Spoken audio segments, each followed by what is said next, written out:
আমলাতন্ত্র তাকে কোথায় নিয়ে গেল? নুরুল আমিনের কোন বৈশিষ্ট্যের কারণে বঙ্গবন্ধু এর মন্তব্য করেছেন? তার আগে নুরুল আমিনকে চিনতে হবে। এই কুলাঙ্গারে চিনে আসো। দেখো আমাদের ইতিহাস যদি আলোচনা করো আরকি, বাঙালির ইতিহাস তো গৌরবের ইতিহাস।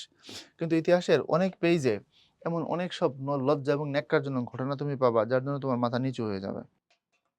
আমি তোমাকে অ্যাসিওর করছি, তুমি যদি বোঝো আরকি, তুমি যদি এথিক্স দিয়ে চিন্তা করতে পারো, তোমার খুব খারাপ লাগবে, লজ্জা পাবা তুমি। কেন?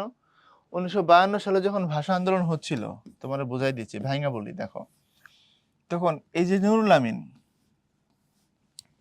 এ ছিল হচ্ছে পূর্ব পাকিস্তানের মুখ্যমন্ত্রী। এখানকার লোক, আমাদের লোক। আচ্ছা। আবার খাজা নাজিমউদ্দিন ছিল পাকিস্তানের প্রধানমন্ত্রী।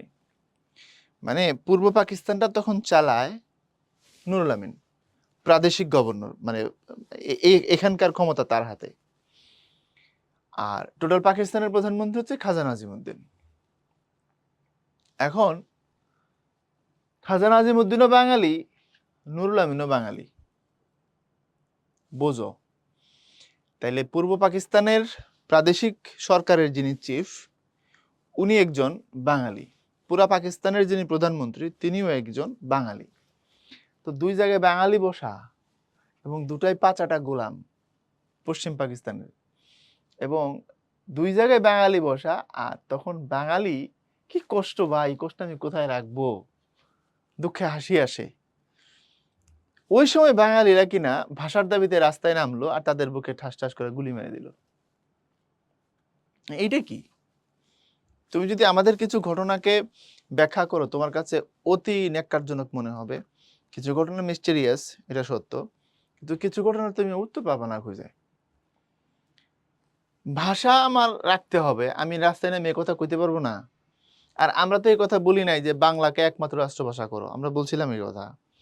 আমরা বলছিলাম যে টোটাল পাকিস্তানের 56% মানুষের মুখের ভাষা বাংলা, বিশাল সংখ্যাগরিষ্ঠতা এটার। ওয়ারাস উর্দুতে কথা বলতো 3 থেকে 5% মানুষ, এর বেশি না, তাই না? এটা উর্দুতে কথা বলতো। তো উর্দু থেকেও সংখ্যাগরিষ্ঠ ভাষা আরো কয়েকটা ছিল, তাই না? পুরো পাকিস্তানে তখন পশতু ছিল, পাঞ্জাবে ছিল, অনেকগুলো ভাষা ছিল।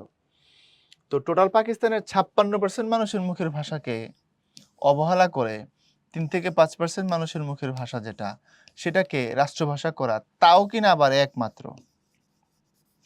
তা আমাদের কথা ছিল একমাত্র নিয়ে, যে আমরা একমাত্র কথাটাকে মানি না।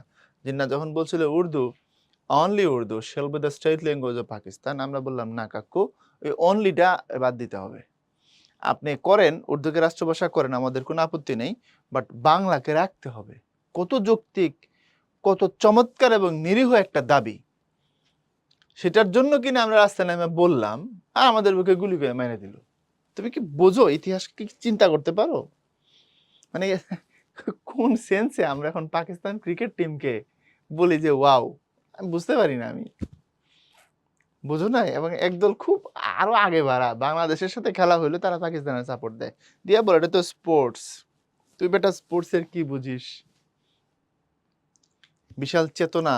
স্পোর্টস তো একটা রাষ্ট্র, একটা টিম, একটা রাষ্ট্রের পতাকাবাহী। তুমি স্পোর্টস বলে দিচ্ছ, তার সাথে পতাকা আছে, তার সাথে জাতীয় সঙ্গীত আছে। সোজা জিনিসটা বোঝো না তুমি? তো এই জিনিস